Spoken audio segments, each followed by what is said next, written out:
important knowledge right there. Another thing I'm going to talk about is... Hello, it's Abraham from Periva Energy Systems, and in this session we'll be discussing solar panels. Yeah, so people are wondering, why are some panels more expensive than others, and some look cooler than others? Well, I'll just break it down here. Let's just go straight to the point. Basically, there are two types of solar panels. We have the monocrystalline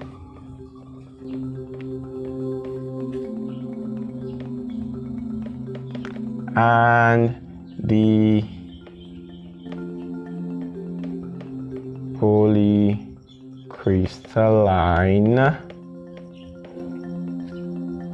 Okay, yes, we have that down. So the basic difference between the monocrystalline and the polycrystalline is that this is made from a single crystal, while this is made from multiple crystals remelted together. Don't bother yourself about that. Generally, the monocrystalline panels are of higher efficiency than the monocrystalline, right? They consume less space because of this high efficiency. They have a uniform dark color, so if you want to identify them, probably if I get to do that in the post-production, I'll put a picture of a monocrystalline panel here and side by side with a polycrystalline panel, so you can identify the difference. Basically, the monocrystalline, to easily identify the monocrystalline, you see that they are pure black, really cool. They look, once you see it, you just know, oh, this one looks cooler. Yeah, stuff like that. Okay, so one of the major reasons why people recommend monocrystalline is because the monocrystalline solar panels, as I earlier said, are of higher efficiency. They consume less space, and generally the manufacturers of monocrystalline panels are of better repute, right? Because they are more expensive, so they tend to give it more quality than the polycrystalline. Now, for the polycrystalline, they have low efficiency, and as such, for the same wattage, you get to have a much bigger panel, right? So if you don't have enough roof space, it might become a problem when you're trying to set up a huge system, right? So the monocrystalline also saves space on your roof or wherever you're mounting it. Also, to identify the polycrystalline panels, you have, if I get to put them here, that would be great. So generally, I'll just describe that. They have a non-uniform bluish hue. You see, they just have lines like that, very weird looking stuff. Polycrystalline panels, they're not bad in themselves. It's just that because of their cheap price and the fact that most people going for polycrystalline panels are running on a low budget, most times they run into the trap of buying substandard panels. That's the major issue with polycrystalline panels. It's not that the panel technology itself is bad, but the manufacturers of polycrystalline panels usually manufacture low quality panels. That's why it's much safer to go with the monocrystalline panel. So I was just trying to differentiate here. And then for you to know this, generally panels have a lifespan of 25 years plus, right? They are literally indestructible. Well, except for maybe natural disasters and all that, maybe a lot of stones or all that, maybe the glass cracks and all that, you could have issues. And then, okay, so I've differentiated on panels now. Now I'll basically just talk about one major issue that is probably not addressed a lot of times. I just clean this. So, okay, I guess we have the difference now. We have the mono and the poly, or maybe I'll just write it on this side here. Mono and the poly. So just to keep this in mind, monocrystalline, polycrystalline. Now to talk about the maintenance and general tips, right? Just to clear up the air on some things. Okay, so majorly, you don't just mount your solar panel and leave it there, right? When your solar panel gets covered by dust, the efficiency becomes much lower. It becomes more difficult for the solar panel to charge your batteries and all that, especially probably if you live in northern Nigeria where there's Harmattan period, you know, everything gets really dusty. So what you want to do is during the Harmattan period, you want to periodically clean your solar panel. This is probably the only thing I'll write, because this is probably the only maintenance needed, maintenance and general tips. Clean your solar panel. Yes, because when you clean it, you improve the efficiency to become as when you got it, right? As I said, it's covered in glass, and we all know how glass behaves. Once glass gets covered, it becomes really hard for light to pass through. And this is another thing, your solar panel does not need the heat of the sun, it needs the light of the sun. So it doesn't matter whether the day is hot or not, the key factor is the brightness of the day. That's why it's really important that, okay, when you install your inverter system during the Harmattan period, you want to say, okay, maybe in every month or two, you just get someone to come around and clean your solar panels so they can effectively charge your batteries. Okay, so I believe that's important knowledge right there. Always make sure to clean your solar panels. Always make sure to clean your solar panels.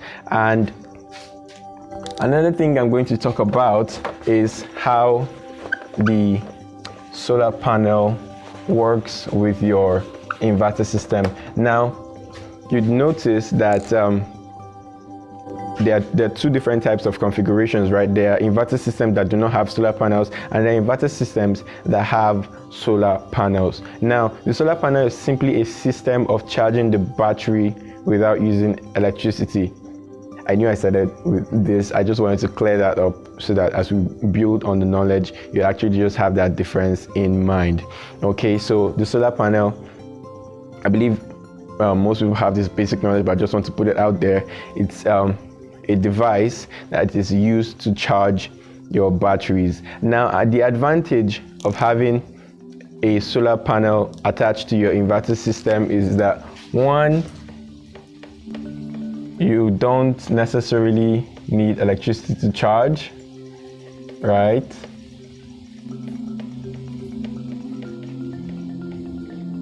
Electricity from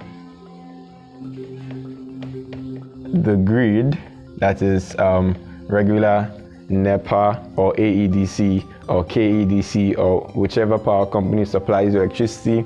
You do not need electricity from the grid to charge your batteries. And then the second advantage is, because you don't use electricity to charge your batteries, your power bill is much less. Okay, it's much less compared to when you're using electricity to charge your batteries. Because if you use electricity to charge your batteries, you are going to be charged for the energy that is being stored in those batteries. So that's one of the benefits of using, so that I've listed two benefits now of using a solar panel in your inverter system. One, you don't need electricity to charge from the grid. You don't need electricity from the grid to charge. And two, your power bill is much less, because now whenever there is power outage, the source of your backup power is the sun, right? And then the third, and well, I'll call this the interesting factor, is to some extent you get, I like to call it free, in quote, energy. Now, how does this work? How does this free energy work? Okay, so this is how it works right here. When your batteries are full, that is, you've charged to full capacity using your solar panels, when you're now using power from your inverter system, you'd be using power in quote now, directly from the solar panel. So let's just imagine you have a couple of bulbs, your TV, your fan, and you have solar panels that are worth 600 watts. Now that's the wattage of the panels combined is 600 watts, and your battery bank is full already. Now what you'll be using now is the power being supplied from the solar panels and not your batteries. So let's just imagine that, okay, you charge the previous day and then you use the batteries at night, and then maybe not so much, and then maybe before 9 a.m. or so your batteries are already full. You now see that between that 9 a.m. and the evening period when there's sunlight, you'd actually be powering your appliances using power directly from your solar panel. So you see what's going on? You've automatically extended the usage period of your inverter system. So let's imagine your inverter system was designed to last 8 hours on battery, but now using the extra hours gotten between 9 a.m. and let's say 5 p.m., that's another 8 hours extra gotten simply because you use solar panels that have charged your batteries, right? Another thing that we consider during designing, this might not really bother you much, but sometimes you see that for the same setup of an inverter system, some people might use just 2 solar panels. I'm not going to go into capacity and all that. Some people might use just 2 solar panels, or some people might recommend using 4 solar panels. Now, the 2 solar panels might be efficient enough to charge the batteries, right? But you know, talking about the efficiency factor, as I've earlier spoken about somehow using in the mono and poly, right? The solar panels have efficiencies, right? They're not 100% efficient. So let's imagine you have 2 solar panels that are designed to charge your batteries, right? And then maybe they have a little dust cover, or maybe there's cloud cover that day and it's not really bright enough. So you see that having extra solar panels would be able to cover for that deficit, and then it will also make your free energy supply much greater when you have extra panels that are a little above the capacity required to charge your batteries. So I hope that I've been able to give you some basic knowledge. Let me just run through everything we talked about. So we talked about the different classes. We talked about the monocrystalline, we talked about the polycrystalline, we talked about how that the monocrystalline is generally more efficient and the producers are generally more trustworthy, so we generally get higher quality for the monocrystalline, whereas the polycrystalline is cheaper but probably is not as efficient, and it's very easy to get low quality products on that. And then we also spoke about maintenance and the lifespan. We talked about how that you need to clean your solar panels regularly to ensure high efficiency. And then we also talked about these are the benefits. Now let me just put this here. Benefits. So we talked about how you don't need electricity to charge from the grid. You don't need electricity from the grid to charge your batteries. We talked about how that your power bill becomes much less because you're not taking power from the grid to charge your batteries. Most especially if you're using a metered system, you discover that your inverter, when you install an inverter, your bills go a bit higher, because you're charging those batteries. But then by the time you square it off with the fact that you don't get petrol and all that, discover you're still saving. But generally, using solar panels makes that cost come really low, so you really be saving more. And then, as I earlier explained, especially for areas that have very poor power supply, you'll be getting free energy which you can use during the day and then rely on your battery bank at night. It's just an awesome deal. Okay, so we've come to the end of this session. So if you'd like to see our brochure where we designed our inverter systems without solar panels and with solar panels using monocrystalline at Forever Energy Systems, we only use monocrystalline panels, and we always add a little extra. We always add a little extra set of panels so that you get to have a lot of free energy which you can use during the day. So if you'd like to see our price list and brochure, just click on the link below above or beside, depending on whether you're watching on Instagram, YouTube, or Facebook. You can also call us up on 0812 079 1383. Yes, you can call or WhatsApp us on 0812 079 1383 for further details and inquiries. So you can join our newsletter group, our newsletter extra info newsletter group, by just signing up by clicking the link below, beside, or above, depending on whether you're watching on YouTube, Instagram, or Facebook.